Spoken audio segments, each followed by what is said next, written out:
Good morning. I have never done this before. I am going to read a sermon written and originally presented by Elizabeth Teal 2 years before she became Reverend Elizabeth Teal. So you don't know this one. I'm not reading something that has been presented here before.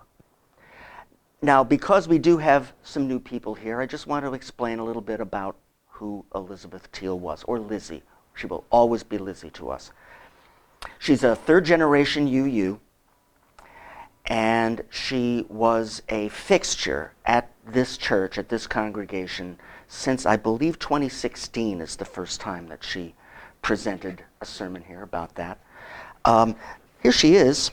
I always have this with me. And here she is in one of her natural habitats, you know, with All Souls right behind her. She was beloved. She was truly beloved, and her loss, she died from cancer 3 years ago. Her loss transcends this congregation. She really does. Now, she delivered this sermon in 2009 at the Buckman Bridge Unitarian Universalist Society, 2 years before they changed the name to church. Now, Lizzie was in seminary at the time, at One Spirit Interfaith Seminary in New York City. And even though this sermon is 14 years old, her topic, blame, is timeless. And I wonder if those of you who did know her are going to hear her voice at any point while I'm presenting the cover band version of it. I suspect you might. Today I'm here to talk to you about blame. Blame? No, not really. Yeah, I know. We're a liberal religion. We don't like thinking about those ideas that make us squirm, ideas like guilt and sin. So I'm going to start light with blame. You know, because we're very proud. We say, oh, we don't do guilt, you know, except for personal guilt. But we don't want to talk about that either. But what do we do about guilt's ugly stepsister that lives with us every day? Her name is blame. And we're all too familiar with blame, even if we don't want to look at it. We like to think, oh no, I'm a liberal religious person. After all, Unitarian Universalism is a reasonable religion. We don't do anything unreasonable.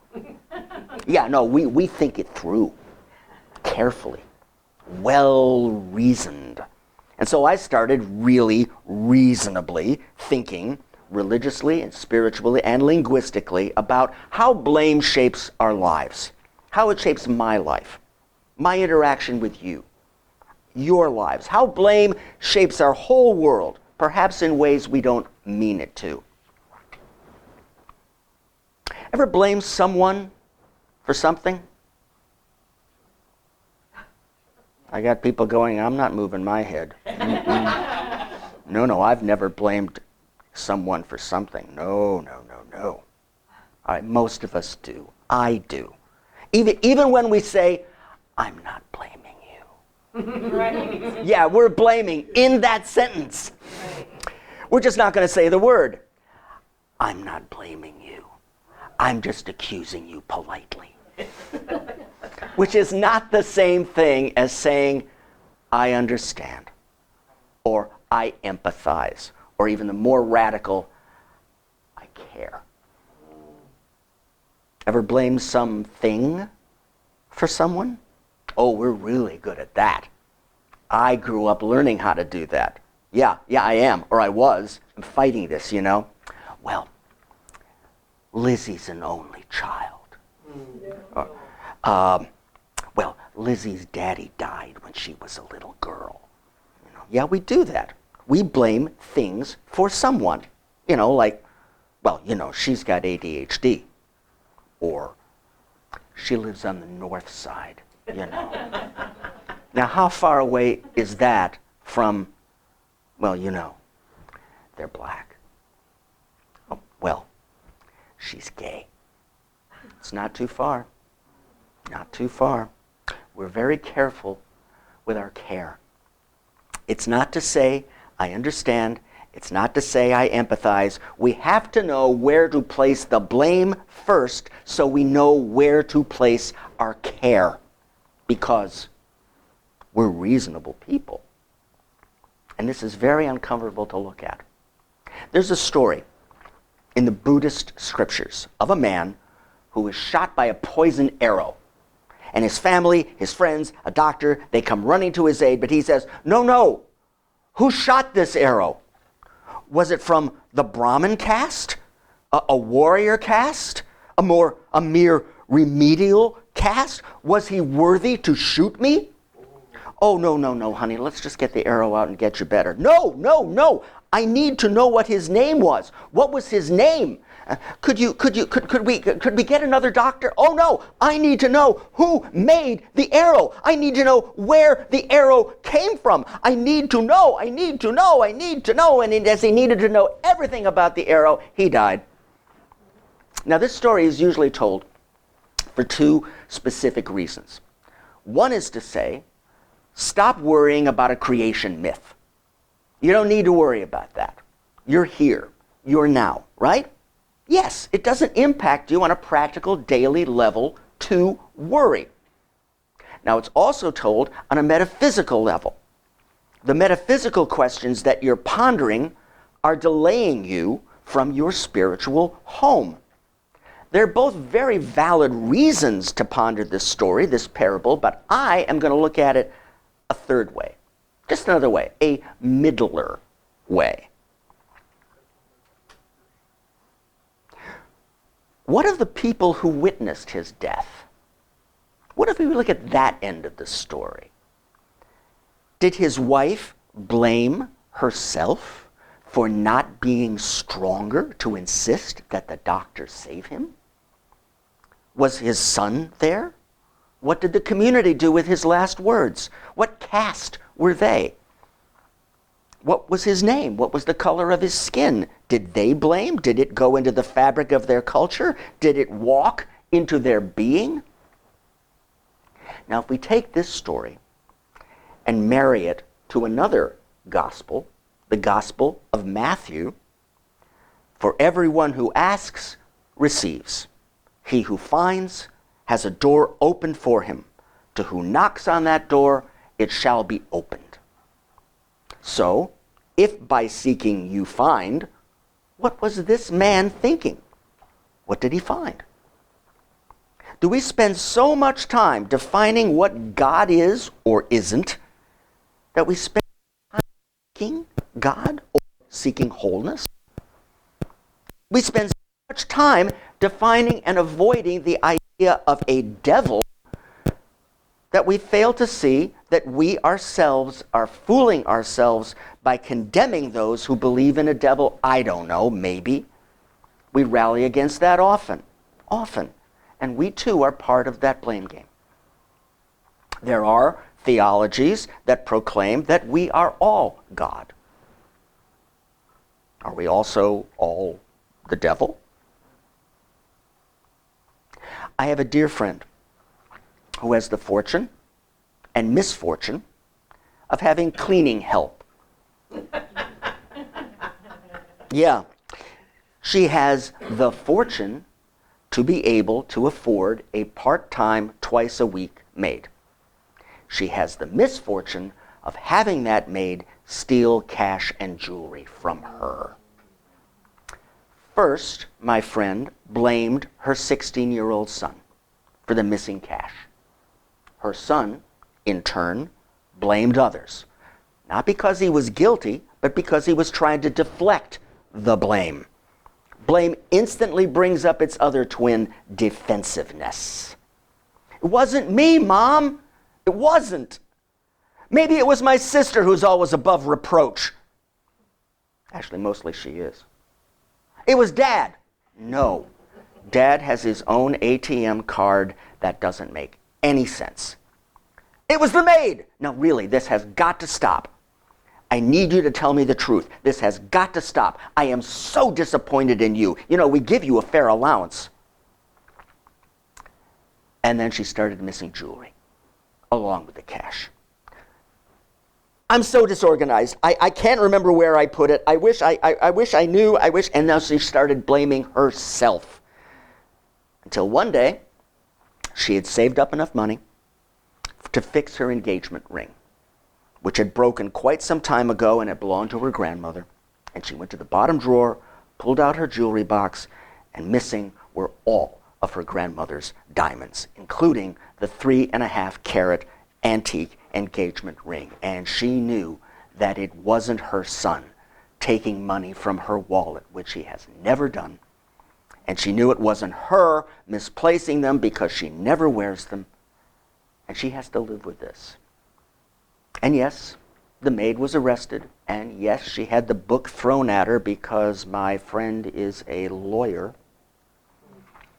And yes, it constitutes a crime of significant financial magnitude. And it crossed state lines because one lives in New York, one lives in New Jersey.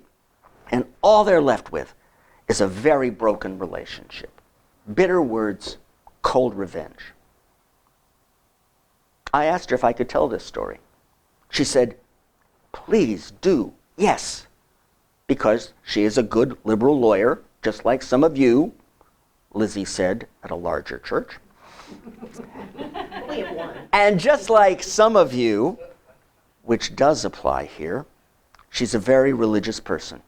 And she's going to work through this because she defended a person based on a stereotype, accused a person based on a stereotype. And it doesn't matter whether that stereotype is liberal or conservative, its root is blame. And it's a canker. We defend and confuse blame with cause all the time.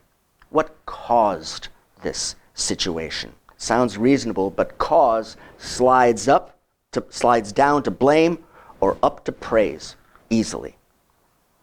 Everyone who asks receives. Everyone who seeks finds. To him who knocks, the door will be opened. Matthew 7. What you praise in any situation can open doors. What you blame shuts them tightly. Sliding down to blame takes the situation into inertia. I won't do anything. I blame them for a hurt that I used to have because of that, and I just won't go there. I won't see them. I won't walk into that store, even if my child is hungry, because I blame them. Or I won't make friends with them ever again. I won't sit on that committee because I blame them, because I hurt from a hurt of long ago that I carry on my back. The actions of blame are vengeful, and they hurt the whole world. You shall not take vengeance nor bear any grudge against the sons of your people. I prefer that we think about it, all of your people, maybe even all of your beings. This, of course, was Leviticus, and what we have is a patriarchal transcription, but we often forget the second half of this, which we quote a lot, you shall love your neighbor as yourself. It's part of the same sentence. You shall not take vengeance. You shall bear no grudge. You shall love your neighbor as yourself. Blame is just one step away from revenge. We don't like to think so. I don't like to think so. You may be too attached to it. I find myself more frequently attached to it than I would like to admit up here in a pulpit, in front of people staring at me. That's part of our fabric. Or maybe blaming is just a bad habit, like smoking. A culturally bad habit. Like smoke, blame covers our ability to see. Our ability to see the difference between, and I am changing this from what Lizzie originally wrote, between the coffee cup broke and I broke the coffee cup. She used vase. We as you use, I broke the coffee cup. Because it's self-responsible, isn't it? Yeah, we're all about self-responsibility. Yeah. But if I shift the pronoun from I broke the coffee cup to she broke the coffee cup, He broke the coffee cup. They broke the coffee cup. I'm in a very different place. I really believe that all pronouns obscure the ability to be free from the blame game because they put up a smoke screen over the facts. And in this case, the coffee cup broke. And unless there was willful intention. No, that's not right. Even if there was willful intention, it takes many different elements to come together for the coffee cup to break. And I'm not going to start suggesting some kind of moral relativism, the coffee cup broken, or is it simply in pieces? That might be nice, but it's not really practical. And I really don't want to go into the when you have lemons make lemonade philosophy. Oh, that's okay. We can use the shards to make a mosaic. I live in that world. Yeah, but I want more. I want to see the coffee cup, wherever it is, however it is. Do I want more broken coffee cups? Maybe. If the intention is to create shards, good. But if we want our cups to hold coffee, we need different actions. Sometimes we confuse the evil fruits of the tree of blame with the righteous fruits of the tree of knowledge. One gives you indigestion, other gives you a meal of responsibility. I love metaphor. I used to have a t-shirt with a big graphic of a dog, a big dog, inside a human space that was destroyed. Shoes ripped up over there, couches shredded, the curtains hanging halfway, and it says, don't blame them, train them. And then it's faster and cheaper. We waste a lot of energy and resources, both practical and spiritual, in the name of blame. We keep walking backwards so much that we keep tripping into the present and falling. St. Catherine of Siena wrote, each step is a step toward heaven, and every step a heaven. For you minimalists, every step is a step. Be there for a moment. What needs to be done? Do it. Take a step. I won't blame you. I love you. Reverend Elizabeth Teal.